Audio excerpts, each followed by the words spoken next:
The journal. Hunting is one of the best conservation tools we have.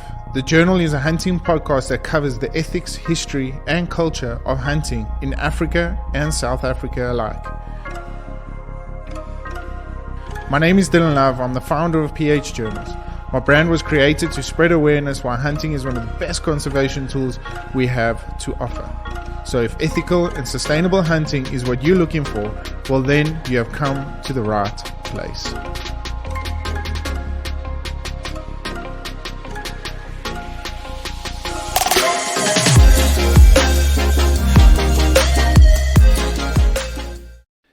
Hey guys, and welcome yet to another podcast of The Journal. Exciting episode ahead, and exciting for a specific reason. Scullies have come on board as the main sponsor for The Journal podcast for 2023 and the rest of this year. Scullies is an innovative idea made purely based on conservation at heart. And I'm proud to be associated with such an incredible brand and just to create awareness for all the new things that can possibly come of this. It's such a great initiative. So these are little 3D model, one sixth of the size, 1/6 scale of these. They're resin printed 3D models of original skulls that have been taken. Scully's team have invested a lot of money in a 3D scanner. So these are original skulls that you guys see here today. If you guys would like to find out more, I will be putting this link in the description. Use my discount code PHJ10 for a 10% discount, shipping all over South Africa at the moment. And hopefully in the early stages of 2023, we will be abroad. This is such a great product to be involved with. Yeah, sky's the limit at this point. So big shout out to Scullies, the whole team, Doug, everybody, Kelly, everyone, Pierre, that's been involved with this development and this brainstorm. I call it a little bit of a brain fart. Is really, guys, it's such a privilege and honor to be involved with such things. You've got the Big Five collection, Spiral Horn collection, Small collection, Plains Game collection. Such a great way for stocking fillers, for gifts to your kids, and just to spread awareness. So big shout out to Scullies, and I'm so excited for the future. So we will hopefully have one of the team members on board with the podcast in the next couple of days, where we can launch this properly as a main sponsor. But I feel honored and truly blessed to be a part of this. So thank you so much. Well, guys, without further ado, let's get into this week's episode. So guys, like mentioned before, big shout out to Scullies. That's one of the main developments coming out of the Journal podcast in the past couple of weeks. As far as I'm concerned, PH Journals, there's been a couple of questions that have come onto my social media platforms, as well as I've just finished a live on TikTok. And yeah, what an interesting time it is to be a hunter, to be a professional hunter. And one of the questions, and I'm going to dive straight into it, was asked how to become a professional hunter. Well, guys, firstly, to link up with the correct schools, correct institutions. If you guys would like to find out more about this, I would like to get affiliated with a couple of schools out there. So if you guys would like to find out more, hit me up on any one of my social media platforms. I'll get more involved in depth for searching for you guys as regards to this, because I think that's probably one of the most important things, is linking with the correct school. But before that, there is a step. There's two steps to it. Firstly, you've got to identify why do you want to become a professional hunter. If it's for the lifestyle, I don't recommend you getting into it. I just think that the lifestyle isn't ideal for what you think it is. It's a great way of looking at things, but it's not the best way. It's not the best reason for you to get involved as a professional hunter if you're looking for the lifestyle of it. However, differently, if you're looking to become a conservationist, to preserve and conserve the wonderful wildlife we have, to look after it, to understand that you have got an obligation as a professional hunter, that every time you step in the bush, you are making the correct call, not only for the species, not only for that particular herd, not only for that hunter, but for generations to come. You have an obligation to live up to. So understand that these are huge criteria that you have to carry on your shoulders, carry every single day as a professional hunter. So that is the main reason why I will get into it. Obviously, the other main reason is to provide food, ethical food for your family. So guys, those are the questions you need to ask yourself before, and then once you found the school, before doing any sort of PH course, I would recommend you guys going out, finding an institution, finding a game farm, an outfitter, a reserve, anything like that will take you in as a skivvy, offer your camera services, try and just get in and do as much hunting as possible with other guides, with other PHs, with other hunters. So you can see what it's all about. You can interact with people and just understand what the whole industry is all about. And then take that step. Understand that if that is what you want, understand the lifestyle, understand the importance of conservation, take that into the next step, into your school, excuse me, and then take it from there and move forward and become the best possible professional hunter that you can be for this wonderful industry and for our wildlife. So yeah, that's how I will get into it. And then once you've done those steps, look at rifles, look at bows, look at niches and niches in the market. It's an incredible time to be a PH because there are so many niches at the moment. There's guys that are specializing in bow hunting. There's guys that are specializing in long range shooting. There's guys that are specializing in biltong hunting.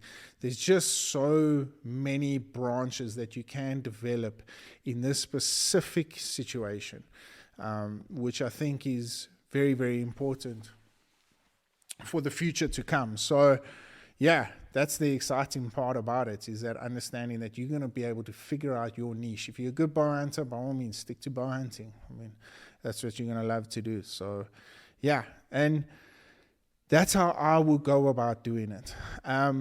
The way I've approached it, and I've always considered this as the less formal way of going about things. I approached it from a brand awareness point of view. I believe that if I created a brand strong enough, I would be able to spread why hunting is our best conservation tool. That's been my motto. That's been my lifelong need and want for this industry, is to understand that it's, hunting, fortunately or unfortunately, whichever way you look at it, is by far the best conservation tool we have to offer. And like I mentioned in my live, like I've mentioned in a couple of videos before, hunting is instilled in any one of us. You can't get rid of it. It's in our gene. It's a primal instinct. And whether you like it or not, you're born with it. It's going to be there for generations to come. You're not going to be able to get rid of it. And what does it mean to be a hunter? Well, it's the pursuit of living, the pursuit of food, making sure you understand that you've got to put food on the table every single day. And the only way you're going to do that is through the means of hunting. Somebody always said to me, and it was such an interesting, not an argument, discussion we had, was that you put a homeless man without anything, without clothes, without food, without anything on the streets, and he's always going to make a plan. He's always going to make a plan to live, because your survival instinct kicks in, and part of your survival instinct is hunting. So it's a gene that we'll never get rid of. As hard as we want to try, we'll never get rid of it. So it's a pursuit of the animal. It's a pursuit of hunting those specific animals. And then killing is the least favorite part about it. But here's the interesting thing about it. Not all animals you can eat. So you're not fulfilling that gene requirement. But because us as humans have created these false ecosystems that, thanks to land encroachment, thanks to overpopulation, thanks to poisons, thanks to mass farming, mass slaughters, all these sort of things, wars, nuclear bombs, all these sort of things that have forced us into these managerial positions of these ecosystems. We have to physically monitor and manage these ecosystems going forward. And the only way we can do that, in my personal opinion, is via hunting. And that's why I say it's the best conservation tool, because you're putting out value on the animal, number one. So those animals have got value. So they can't just go and wipe out. If the farmer believes they've got more value having those animals there, you can't go and put up a shopping mall. They're not going to allow you, because they're going to get more money from the animal, or animals in this case. So yeah, guys, that's my stand on this whole thing. And this is where I feel so strongly about it, is that that's where we've got to understand the conservation is at this particular time. So as far as a pH is concerned, that's the big picture that you're looking at. That's your message. You have to get out there to your clients and understand that this is what we're doing. So, for me, it's been an interesting ride. Like I said a little bit earlier, the lifestyle for me as a professional hunter has started catching up on me. I'm getting a lot older. I've got a daughter, I've got responsibilities now. So there's a lot of consideration that you've got to take into account when doing these sort of things. So unfortunately, it's limited me into the scope that I can stretch out as a professional hunter. And that just comes with territory. So if you're a man that is going to want to settle down and have a family and stuff, really just consider all these aspects first time round. And I'm very, very fortunate with the position I'm in, with such a strong following, such a strong backing from clients, previous clients, brands, institutions, that they back me. So my lifestyle now has sort of, from a professional hunting side of things, slowed down, but picked up in other avenues. And I'm very, very grateful for that. So the sky's the limit. And, I always call it, I go back to that day that I sat with that old topi, and he said to me, my boy, 70% of your success in hunting is planning, and the other 30% is luck. And it's something I've always referred back to. But as my time as a professional hunter's taken on, I've slowly realized that 70% is actually manifestation. So manifest what you want to become in this industry. And I have. That's exactly what I've done. I've manifested myself into this position because I believe that this is what the industry needed at this time. So don't go out there. If you've got crazy ideas, go out there, think them through. Understand that whatever you think, whatever you believe is going to be a strong way forward for this industry, and it's got to benefit it.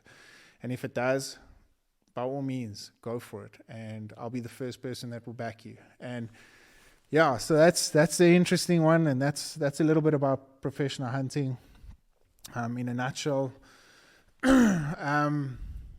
This question was actually asked a couple of times to me, but the reason why I decided to talk about it, I know I've spoken about it in the podcast before, is one of my goals. I've always wanted to talk about how you can manage being a professional hunter and having an ordinary life as far as financial implications are concerned.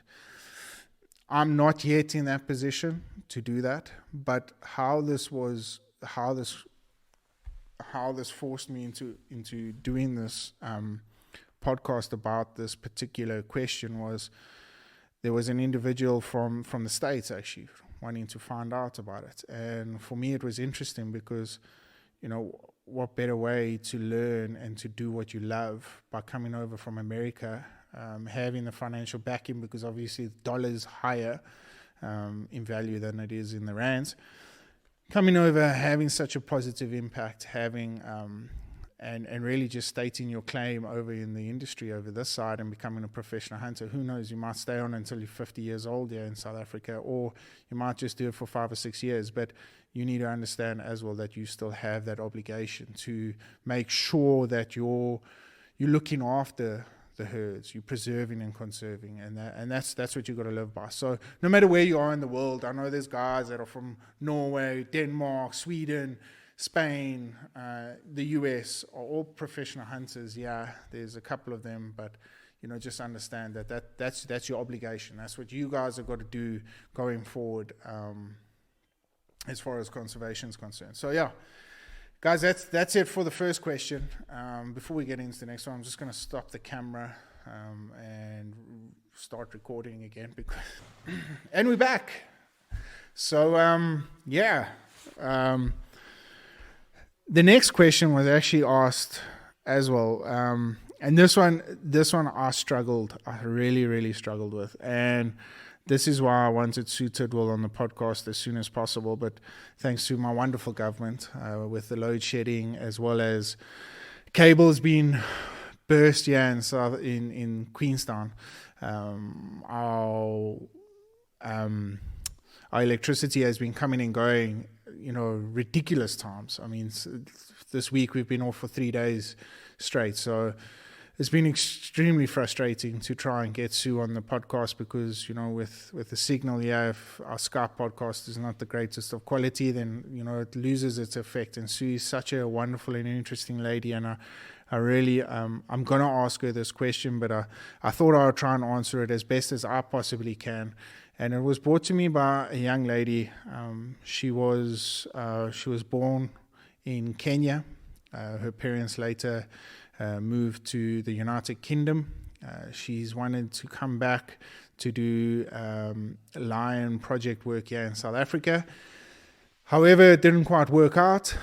So she thought that she would go against the grain and develop and try and hunt, in understanding why hunting played such a crucial role in the conservation of lions.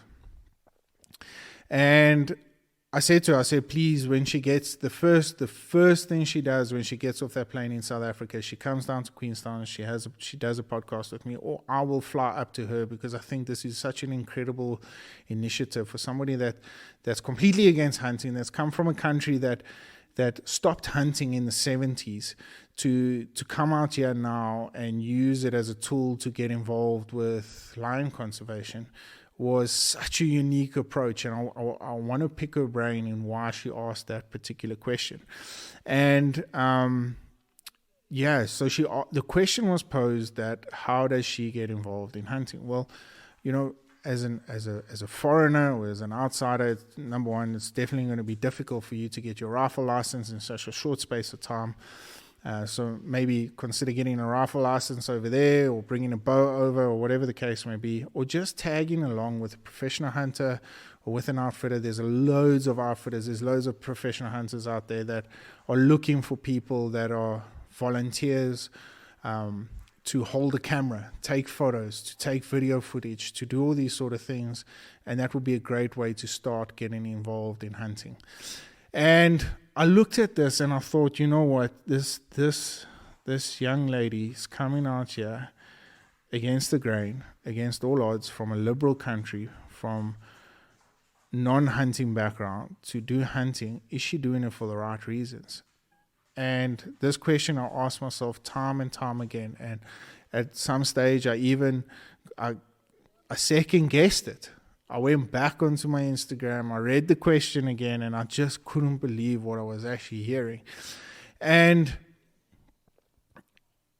it takes so much courage for somebody to do that. And the fact that she's willing to understand that right off the bat. So I think what I would suggest to her is, rifles and all that sort of stuff aside, get yourself affiliated with an organization, FASA, SA Hunters, whatever it may be, and become involved with that, and understand that that's going to be your platform going forward to back you in whatever obligation or legal requirements might need or might come about from this scenario that you're going to be tackling. And then understanding also, are you becoming a hunter because you want to hunt lions, or are you coming over because you want to understand a little bit more of why it was such a massive conservation tool. And that in itself is such a unique way of looking at things. So yeah, for me, I would get involved with an organization first, and then get involved with an outfitter, a professional hunter, and offer your services for free. And that way you can learn a little bit more about hunting and to see why that's what you really want to do. And as far as the lion conservation is concerned, well, guys, we need to understand one thing. Putting a value on an animal, putting a value on a species is one of the most important things that we can possibly do as a human race. Like mentioned before, with land encroachment, overpopulation, poisons, all that sort of stuff. If you're valuing animals more than what those lands or crops can weep, you are essentially doing your part for conservation. For instance, let's talk about leopard at the moment. It's an unspoken rumor in the Eastern Cape that the leopard population is growing. And this is a wonderful thing, but it's also a very, very bad thing. There are stories going around, and again, please do not quote me or write any story about this saying that the PH Journal said this. These are just rumors that are going around. But it does, to every rumor, there is some sort of truth, and it does touch on the fundamentals of what conservation and the rand dollar or the dollar value actually works. So at the moment, there's an unspoken rumor of leopard populations growing in the Eastern Cape. And there have been sightings on game cameras and all these sort of things. There's been sightings out of helicopters. There's been farmers picking carcasses up out of trees or out of bushes that have been a little bit bigger than what a caracal and a jackal can take down. So we're valuing, and however, the rumor goes in that these carcasses are then being poisoned, and like all cats, most cats, they always come back to feed off the leftover of their prey. The cats are getting poisoned. The farmers are finding these cats and they're putting in them warthog holes. They're burying them, and it's never to be spoken of again. Whether this is true or not, I don't have facts to back it. However, this is what I'm saying is the fundamentals of the dollar valuation as far as wildlife is concerned. Let's say we value those animals at the worst possible case scenario at $20,000. At this point in time, we can say that $20,000 is 18. Let's call it 18 to 1 times 20. That animal is valued at 360,000 rand to the farmer. Let's take off, if we had to take off profits and all that sort of stuff, permits, conservation, dollar, all that sort of stuff. Let's say the farmer walks away with 200,000 rands from that one animal. If he is dished out permits to hunt, 200,000 rand would essentially buy him a good herd of cattle. If he is losing cattle, a good herd of sheep. If he's losing sheep, all these sort of things. It's the same as the brown eye hyenas in the area. Last year I was first-hand witness to 15 goats losing their lives in one night to a brown eye hyena by just crushing their skulls. That brown eye hyena was valued at $13,000. However, we couldn't get a permit for it to be hunted. Therefore, the farmer lost its livestock and gave the instruction to anyone that had spotted this thing to shoot it, throw it in the warthog hole, and never to be spoken of again. So you're undermining you're undervaluing that animal. You're valuing 15 goats more than what that animal is actually worth. Whereas if you had to convert that, call it 180,000 rand, that farmer would have got, he could have easily bought 15 plus more goats. So that's the basics of how this rand dollar thing is actually working. So this leopard is probably killing, let's say worst case scenario, one a month. So that's 12, call them heifers, calves, whatever it may be, sheep. That's what they're killing a year. So it's 12 animals a year.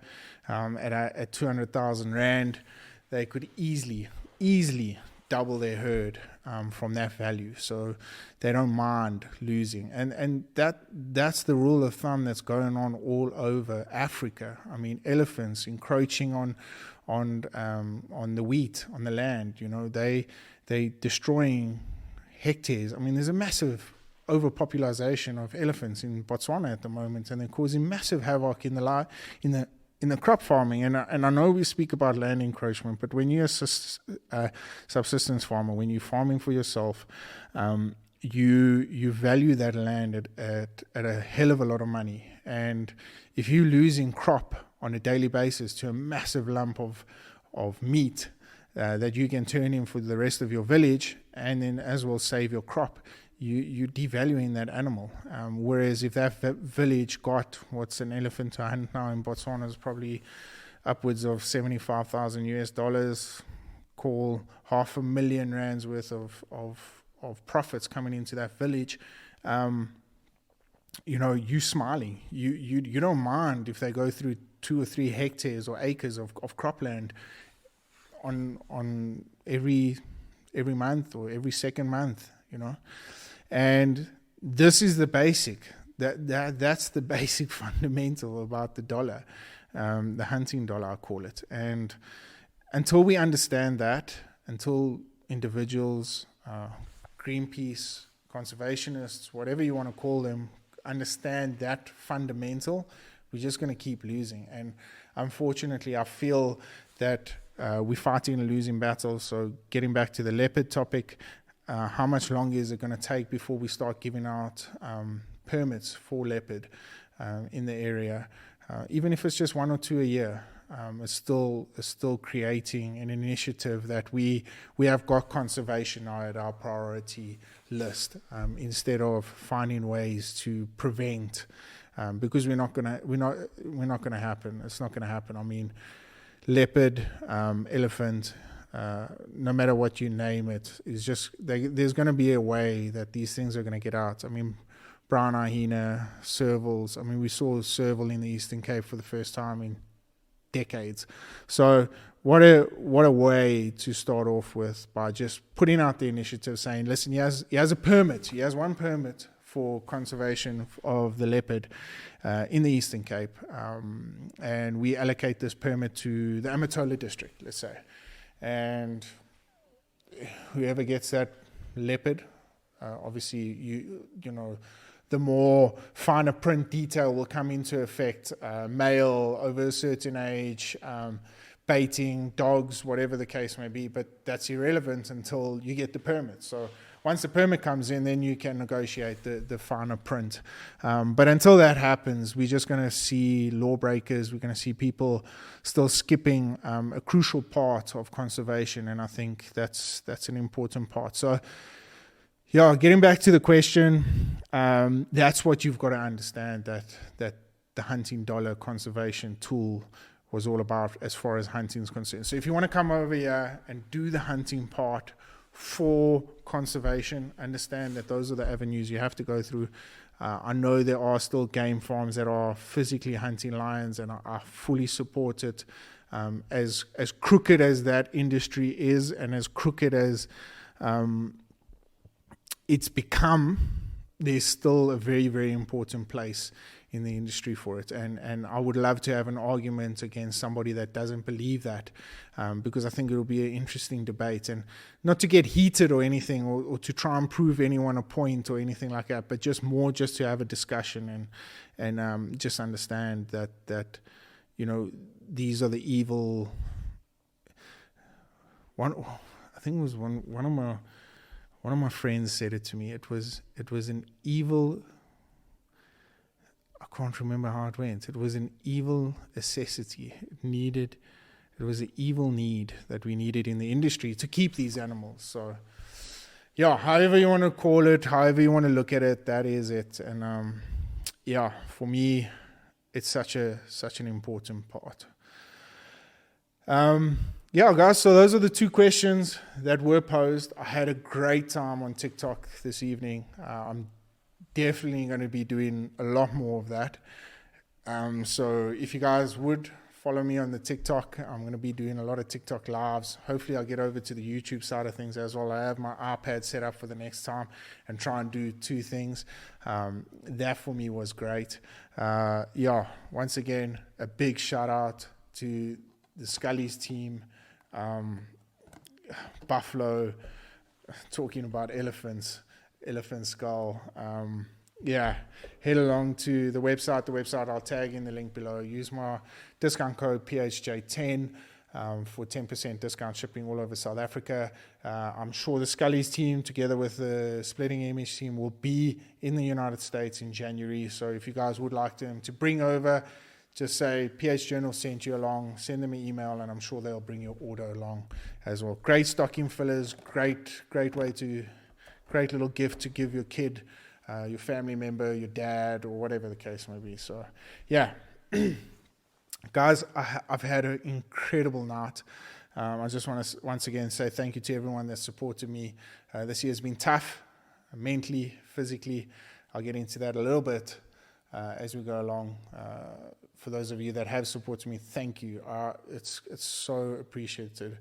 Understand that this Scully's venture, I will talk a little bit more about it, but understand that the Scully's venture will be paying towards conservation as well as this podcast going forward, so that I can keep doing it because I love it so much, and I really think that it spreads such a great awareness. So if you're watching this on YouTube, hit the subscribe button, turn on the notifications, and if you enjoyed this episode, drop a thumbs up. If you're not, if you're listening to this across any other platforms, make sure you're following, make sure you're liking, make sure you're sharing, because the more of that you guys do, the better it helps me spread the awareness and carry on doing what I love. So once again, thank you so much, and if you are, happy hunting. Until then, stay safe, stay blessed, stay humble. We'll catch up with you guys soon. Cheers for now.